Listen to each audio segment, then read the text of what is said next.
isi yose hanze uburasirazuba bwo hagati kubera yuko hari kubera intambara ihanganishije Iran ndetse na Amerika bafatanyije na Israeli nyuma y'uho indege F-15 ihanuriwe. Ni operation yakozwe n'igisirikare cya Leta Zunze Ubumwe za Amerika yo gutabara pilote warutwaye indege ya F-15. Ni indege yahanuwe n'igisirikare cya Iran.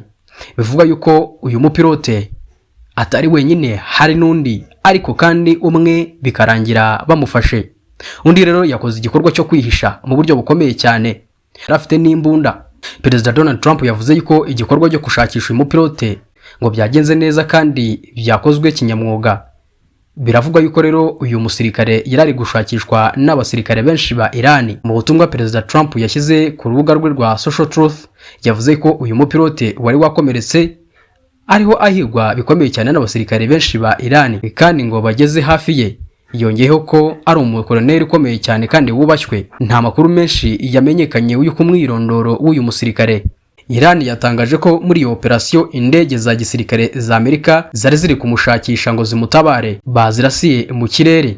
Biravugwa yuko uyu mupilote wa F-15 yashoboraga kuba yakomeretse cyane mu gihe yavaga mu ndege huti ikimara kuraswa. Ageze hasi ntiyashoboraga kugenda neza, ariko kandi ngo yabashije kwihishahisha mu misozi y'amajyepfo ya Iran mu gihe kirenga umunsi wose. Biravugwa yuko uyu mugabo yari afite imbunda yo mu bwoko bwa pistoli ndetse n'igikoresho cy'itumanaho yakomeje gukominikana n'abanyamerika. Uyu musirikare yaje gushakishwa n'abasirikare barenga za 100 bo mu mutwe w'ingabo udasanzwe wa Amerika bakora operation ikomeye cyane, zimwe mu operation z'ingenzi zikorwa n'izi ngabo za Amerika. Ingabo za Iran zivuga yuko mu bitero by'izo ngabo za Amerika mu gushakisha mugenzi wabo ngo zahanuye kajugujugu ebyiri zari muri icyo gikorwa.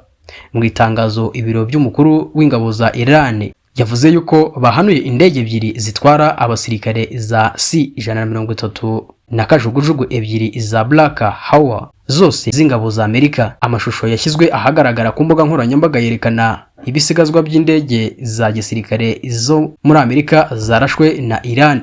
Igisirikare cya Amerika kivuga yuko izo ndege arizo ubwacyo zazirasiye ku kibuga cy'indege kidakoreshwa kugira ngo zitaza kugibwaho n'ingabo za Iran. Zimaze kubona aho umusirikare yakomeje kugenda yihishahisha, zakomeje kugenda ziharasa hafi aho ngaho kugira ngo abasirikare ba Iran bakomeje kumuhiga bataza kumubona. Bigendanye na operation yo gutabara uyu musirikare wa Amerika, ubuyobozi bwa Iran bwemeje urupfu rw'abantu 10 mu ijoro ryo kuwa gatandatu aho iyo ndege yaguye. Ubuyobozi bw'aho iyo ndege yaguye bavuga yuko zakajugujugu z'ingabo za Amerika zaguye muri ako gace zizanye abasirikare baje gutabara mugenzi wabo. Abasirikare bo mu mutwe w'ingabo zidasanzwe za Amerika burutse mu ndege z'intambara kugira ngo barokore mugenzi wabo.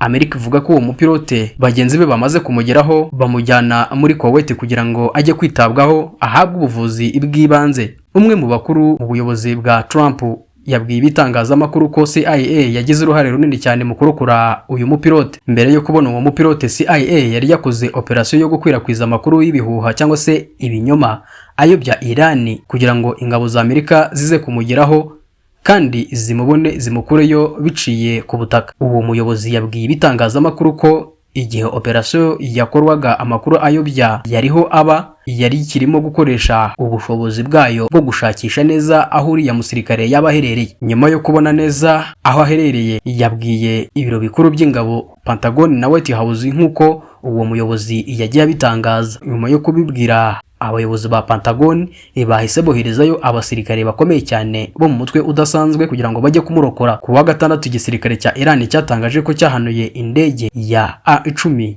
y'ingabo za Amerika, kivuga yuko yari mu bikorwa byo gushakisha uriya musirikare hafi ku muhora wa Hormuz. Umupilote wari muri iyo ndege yahise asohokamo kandi aratabarwa. Pentagon yemera ko gusa indege nibura 4 z'ingabo za Amerika arizo zimaze guhanurwa muri iyi ntambara, kandi 5 ko zahanuwe n'ingufu z'ishuti nka Kuwait mu buryo bwo kwibeshya. Ushobora kwibaza ngo iyi ntambara izarangira ryari, cyane ko abantu bari kunuganuga ibiganiro ndetse na Donald Trump nawe ari kuvuga ibiganiro, ariko Iran yavuze yuko nta biganiro bihari ndetse itazigera iganira mu gihe batemeye ingingo zabo bahagazeho. Trump aravuga yuko yahaye Iran amasaha 48 kugira ngo bafungure umuhora wa Hormuz ndetse avuga yuko muri uyu munsi ku itariki 6 ibiganiro ngo biri bujye mbere ndetse bari bugere ku masezerano yo guhagarika iyi ntambara.